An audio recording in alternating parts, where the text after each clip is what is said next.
السلام علیکم پیارے دوستوں ایک بھکاری کافی غریب تھا۔ وہ کبھی ادھر کبھی ادھر بھیک مانگتا اور اپنا پیٹ پالا کرتا تھا۔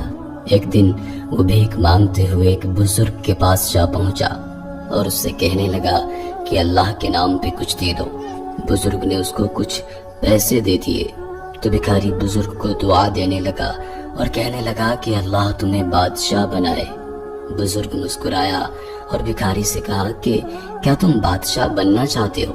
بھکاری نے کہا میں تو نسل در نسل بھکاری چلا آ رہا ہوں، میں کہاں بادشاہ بن سکتا ہوں؟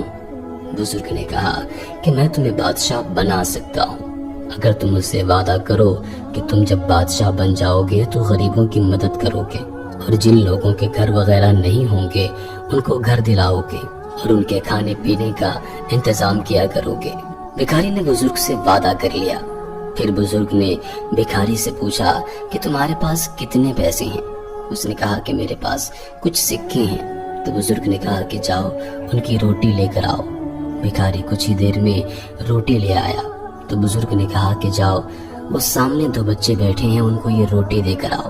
بھکاری نے جا کر ان کو روٹی دے دی تو بچے بھکاری کو دعا دینے لگے اور پھر بھکاری بزرگ کے پاس واپس چلا آیا۔ تو پھر بزرگ نے ان سے کہا کہ اب تم گھر چلے جاؤ، مجھے 20 دن بعد ملنا۔ بھکاری گھر چلا گیا اور 20 دن بعد بزرگ کو ڈھونڈتا رہا۔ بزرگ کو ڈھونڈتے ڈھونڈتے اس کو ایک جگہ پر ایک جھونپڑی دکھائی تھی تو وہ اس کے اندر چلا گیا۔ وہاں جا کر اس نے بزرگ آدمی سے کہا کہ مجھے ایک تھیلا ملا ہے، اور جب میں نے اس کو اندر سے کھول کر دیکھا تو اس میں سونے کی اشرفیاں تھیں۔ تو بزرگ آدمی نے کہا کہ یہ تھیلا تمہارا نہیں ہے، جو اس کا اصل مالک ہے اس کو ڈھونڈو اور اسے یہ تھیلا دے آؤ۔ بھکاری وہاں سے چل پڑا۔ بھکاری کو جہاں سے تھیلا ملا تھا وہ وہاں پر جا کر بیٹھ جایا کرتا تھا۔ مسلسل 2 سے 3 دن وہاں پر آ کر بیٹھنے کے بعد کوئی بندہ اسے تھیلا ڈھونڈتا ہوا دکھائی دیا، اور وہ بندہ کشمکش میں لوگوں سے تھیلے کے مطابق پوچھ رہا تھا۔ اور جب بھکاری نے وہاں پر جا کر اس کی بات سنی تو پتا چلا کہ وہ اسی تھیلے کی نشانیاں دے کر پوچھ رہا ہے۔ تو پھر بھکاری نے اس آدمی سے کہا کہ تھیلے کے اندر کتنی اشرفیاں موجود تھیں؟ تو اس نے کہا کہ اتنی اشرفیاں تھیں۔ جب اس نے اشرفیوں کے متعلق ٹھیک بتایا تو بھکاری نے اس آدمی سے کہا کہ آپ پریشان نہ ہوئیے، وہ تھیلا میرے پاس محفوظ ہے۔ تو آدمی خوش ہو گیا۔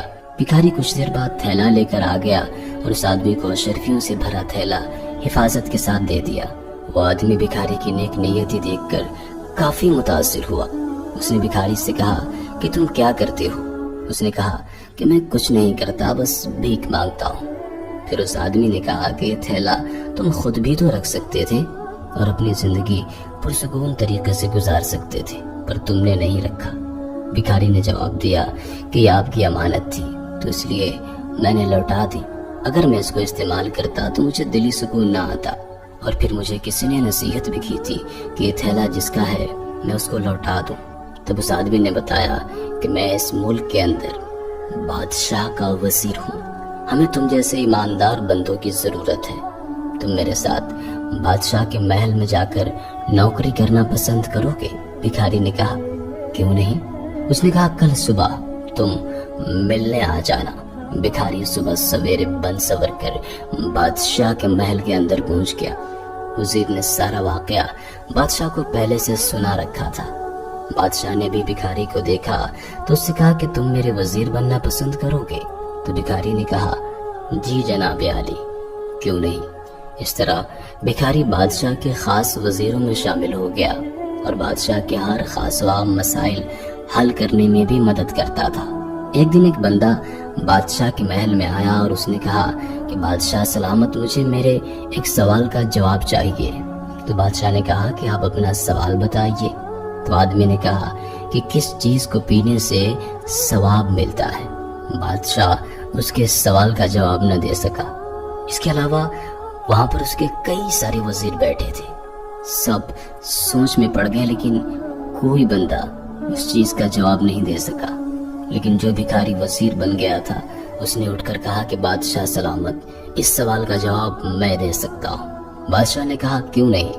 بھکاری نے سوال کرنے والے سے مخاطب ہو کر کہا کہ غصہ غصہ ایک ایسی چیز ہے جس کو پینے سے ثواب ملتا ہے۔ تو سوال کرنے والا آدمی اپنا جواب لے کر چلا گیا۔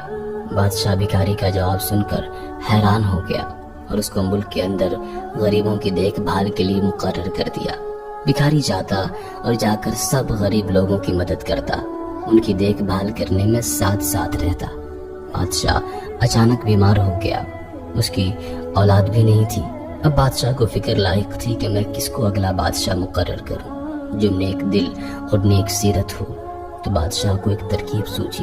اس نے اپنے سارے وزیروں کو محل کے اندر بلا لیا اور بلا کر کہا کہ مجھے سمجھ نہیں آ رہی کہ میں اپنے گزرنے کے بعد کس کو بادشاہ مقرر کروں۔ میں ایک سوال کروں گا، آپ میں سے جس نے اس کا صحیح جواب دیا وہ میرے گزرنے کے بعد بادشاہ مقرر ہو جائے گا۔ تو بادشاہ نے کہا کہ میرا سوال یہ ہے کہ انسان کے جسم کا وہ کون سا حصہ ہے جو سب سے زیادہ گناہ کرتا ہے۔ تو سب وزیروں نے جواب دینا شروع کر دیے۔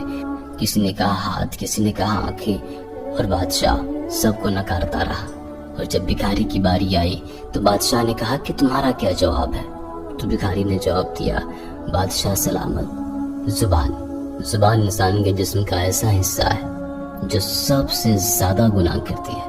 بادشاہ نے کہا کہ آپ کا جواب بالکل ٹھیک ہے اور آپ میرے گزرنے کے بعد اس ملک کے بادشاہ بنیں گے۔ کچھ دن بعد بادشاہ گزر گیا تو بھکاری اس ملک کا بادشاہ بن گیا۔ اس نے اپنے سپاہیوں کو حکم دیا، اس بزرگ آدمی کو ڈھونڈ کر میرے پاس عزت اور احترام کے ساتھ لایا جائے۔ سپاہی کافی دور دراز علاقوں تک اس بزرگ کو ڈھونڈتے رہے تو آخرکار بزرگ ایک جھونپڑی کے اندر سویا ہوا مل گیا۔ سپاہی بزرگ کو بادشاہ کے دربار میں عزت و احترام کے ساتھ لے آئے۔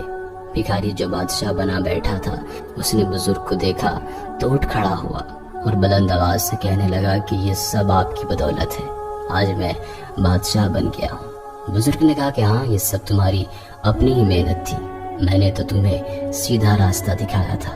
بھکاری نے کہا وہ کیسے؟ بزرگ نے کہا کہ صدقہ ایک ایسی طاقت ہے کہ جو بھی انسان اس کو کرتا ہے وہ کچھ بھی حاصل کر سکتا ہے اور ہر بری مصیبت سے چھٹکارا پا سکتا ہے۔ جب میں نے تم سے کہا تھا کہ جاؤ ان سکوں کی روٹی لے کر آؤ، وہ 2 بچے جن کو تم نے روٹی کھلائی تھی وہ دونوں کافی دنوں سے بھوکے بیٹھے تھے، ان کے ماں باپ اس دنیا سے رخصت ہو گئے تھے۔ تم نے جا کر ان کو روٹی دی تو انہوں نے تمہیں اتنی دعائیں دیں جو قبول ہو گئی۔ اس دن سے تمہارے اچھے دن شروع ہو گئے تھے۔ پھر جب تم کو خزانے کا تھیلا جو ملا تھا، میرے کہنے پر نیک نیتی سے اس کو واپس کرائے۔ اگر تم واپس نہ کرتے تو آج تم ملک کے بادشاہ نہیں ہوتے۔